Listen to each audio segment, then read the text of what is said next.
Okay, Junny, I think Junny, maybe Uni. If I'm pronouncing it wrong, no offense. Please forgive me. But I believe from the email address, it came in from France. And we've got an audience from around the world, France, Spain, all over Europe, United States, obviously. But we thank you for tuning in. Tell your friends. Help us grow the channel. If you are watching this on YouTube, hey, give us a thumbs up. Any of our videos on YouTube, thumbs up. Make a comment if you wish. On your favorite podcast app, yeah, subscribe. Give us a thumbs up. Say something nice. It helps more people find our podcast. Anyway, Junie's question, I don't know much about the business, but my questions are how to become a freight broker. Well, let's start with there. You got several. How to become a freight broker, getting a license to operate, the bond, finding customers and carriers, how to create my packages, a ton of questions here. Now, real quick, so I host the FBTV Videos podcast and such, but I am also the lead consultant for TALTOA, TALTOA.com. Check it out. This is exactly what we do at TALTOA. We consult freight brokers, freight broker agents, trucking companies. Now, the freight broker agent part, as far as consulting, it's included with our package for a new broker agent. And those packages include placement. Once you have completed the essential training, we can place you through us under a licensed broker so you can begin your broker operation. It's just like any other freight broker agent position. If you were to go out here and get a contract as a freight broker agent with a brokerage company, you're paid a commission just like any other freight broker agent might be. In the mentorship program, 60% of net. Net is the difference between what the customer paid you to move a load and what you agreed to pay the truck. Call it the load profit if you wish, if that makes more sense. But check us out, TALTOA.com. We got all kinds of different packages available. If you are looking for consulting only and you are a brokerage, you can contact us. We have broker only, or consulting for a broker only available. Consulting only, what I'm getting at. Feel free to call me, 479-668-0838. So how to become a freight broker? Well, Junny, it's like this. You can step out, and this is United States rules and regs. I don't know anything about France, but I'm assuming it's going to be something similar, but probably a little bit different, but you get the idea. In the States, if you want to start your own freight brokerage company, you're going to file for your authority, get your $75,000 property broker per surety bond, UCR, BOC3. Once you get all that filed, 21 days later, you'll be notified that your broker authority has been issued, and you got to wait for it to actually get it in the mail. The paperwork. You're not going to have your license. You can't start brokering just because you got the notification that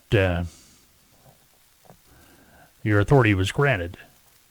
You've got to wait till you have the certificate in your hand before you can actually begin your broker operation. Now, there are companies out there that, at least I've seen this happen, where they because once you file for that authority, it becomes public information. I mean, it's just public information, all it amounts to. And you're going to start getting email, spam,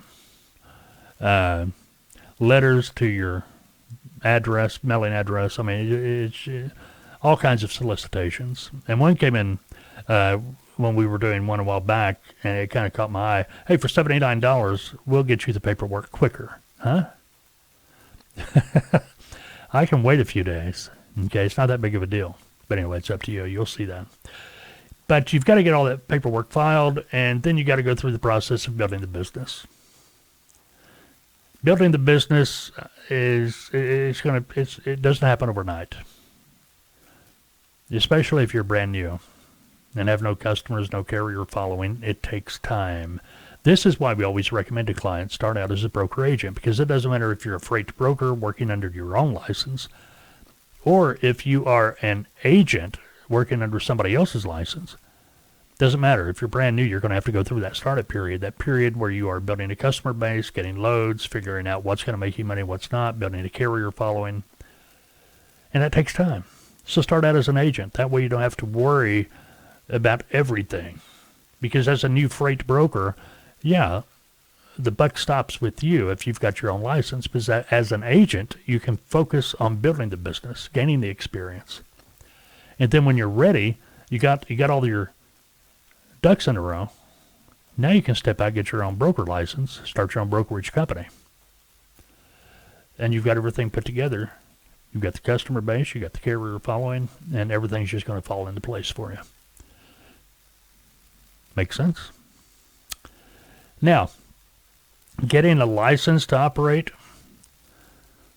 you can actually, in the States, you could go to the FMCSA website and file the paperwork on your own. And I know people do that, and not a big deal. I mean, if you feel comfortable doing that, that's fine. But understand, if you goof, if you mess something up, it could delay your authority being issued. My recommendation is always to use a service to file the paperwork for you. I am no holds barred about it. I know at TALTOA we recommend our clients getmyauthority.com. We're not associated with them. They, as far as, we don't have any, they don't pay us to talk about them or recommend them is what I'm saying. We've recommended them for several years to our clients, thinking about getting their own authority. And the main reason is we've talked to them before. We talked to James up there. They're out of Michigan, by the way. And anytime we've had a question, because as a consulting firm, hey, just because we're a consulting firm doesn't mean we have every answer. It means that we will go find the answer if we don't know it. But we've had to talk to them several times. And they've always been, good people. Matter of fact, when we filed the authority for our sister company, TALTOA Logistics, back in June of last year, we went through them. It went just like clockwork. There's been a couple of things we had to inquire about along the way, and we just pick up the phone and call James or email him, and gets right back to us. Because what you're going to find is after you get your authority, you're going to have all these other companies trying to bill you for stuff you don't need. Hey, you got to do this, you got to do this. You've already done it. Like the UCR thing, we did that. Next thing you know, we got the UCR through Get My Authority. Next thing you know, we're getting hit up by other companies saying your UCR is not valid. Yeah, it is. Yeah, UCR is Unified Carrier Registration. Yeah, brokers are required to have those too. Bond, you are required to have a $75,000 property broker surety bond, BMC, 84, 85, 86, something like that. But anyway, the bond is going to be, it's going to run you anywhere from around $1,000 a year. And I've heard people tell me they had quotes for $7,000 or $8,000 a year and everything in between. It depends a lot on your background, your credit, things of that nature. Now, what I always recommend to people is, hey, go apply for your bond before you do anything, at least when you're within 60 days of wanting to get your authority. You can get a quote, and that quote is generally good for 60 days. All kinds of bonding companies out there. JW Bonding, that's who we recommend. They got matter of fact, you go to JW Surety Bonds website, and they got a form there on their homepage you can fill out, and they'll give you a quote. That way you have an idea of what you're looking at as far as cost for your bond. But anyway, it can vary anywhere from $1,000 to around $1,000 to around and up. Let's just put it that way. Finding shippers and carriers, well, that comes after you become operational. Not a big secret. You got to get out there and beat the bushes. You got to find your customers. And, something about that, a lot of people don't get this, but customers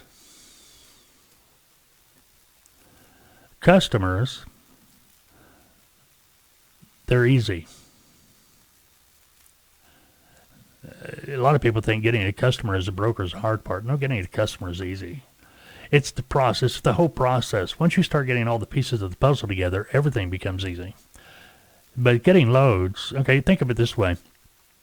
You got these companies out there, they manufacture a product. They have salespeople that sell that product to their customers by the truckload. That person in shipping, all the pressure falls on them because as an order is made, it goes to shipping, and shipping has to find a truck to get in there, pick up that customer's order, get it out the door, and delivered. Well, think about that. They got 20, 30 orders backed up. That's going to be hard for one person to do. As a broker, you're helping that company and that person in shipping get trucks. Your fee is free. You're not charging them anything to use your service. You're making your money from what they're paying on the load. You're making your money from the profit of the load. What I'm getting at, maybe they've agreed to pay $2,000 to move the load from point A to point B. Maybe you got a truck, paid the truck $1,600. You got a $400 profit on that load. That's where you're making your money. See what I mean? Now, as far as your packages, shipper package, carrier package, you're not going to be able to put those together until you get your authority, because obviously your authority, your bond, things of that nature are going to be involved in that package. I will say this, as a broker, you've got insurance, or you will have. Now, it's not required by law that a broker carries insurance, but you're going to want it. Contingent cargo, errors and omissions, and contingent auto liability anyway. Okay. Those are the three main ones you want to get. Maybe not all at once, but you want to make sure, they're in the back of your mind at all times. Generally, people will start out with that contingent cargo. It can run, I've seen it as high as $1,200, $1,300 a year. I've seen it as low as around $850, $900 a year. Just have to shop around. But the contingent cargo, what it does, it's a document you can put in your shipper packet. So when the customer gets it, they see insurance. And they see the accord, A-C-O-R-D. That's the document. That's what it's called, the accord. They see that, they're happy. Now, when you've got that accord, that goes in your shipper package, but leave it out of the carrier packet. Carrier doesn't need to know you have insurance because they're hauling the load. Their insurance is covering the load. You don't need to have that conversation with the trucking company. If something goes wrong, they try to say, well, file it on your insurance. No, that's not going to happen. But, you may spend 2 or 3 days trying to explain to the trucking company, and they know it already, but, trying to explain to them that it's not going to happen. All right? All right, Junny, I hope that helps you out. Hope that helps you out with your Q&A.